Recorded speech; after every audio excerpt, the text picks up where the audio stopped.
Welcome to McPlum, simple solutions served daily. In this video, I will show how to make hummus Middle East only way.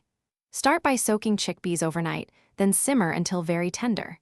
Reserve cooking liquid to adjust texture as you blend. Roast garlic lightly for a sweeter note and toast tahini briefly to deepen flavor. Blend chickpeas, tahini, lemon, garlic, and salt, adding liquid until smooth. Finish with olive oil and paprika for a classic presentation that sings. In this video, I will show how to make hummus Middle East only way. Gather 2 cups dried chickpeas, 1/2 cup tahini, 3 tablespoons lemon juice, 2 cloves garlic, salt, and olive oil. Keep a cup of reserved cooking liquid handy to loosen the paste while blending. Optional additions include cumin or roasted pepper for variation.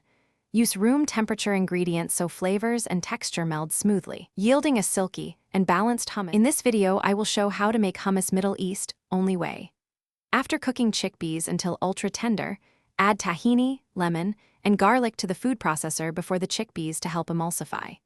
Pulse while slowly streaming in olive oil and reserved cooking water until the texture is creamy and light. Taste and adjust salt and lemon as needed. Serve warm or chilled with a drizzle of oil and a sprinkle of paprika for contrast. Thanks for watching. Stay juicy and subscribe.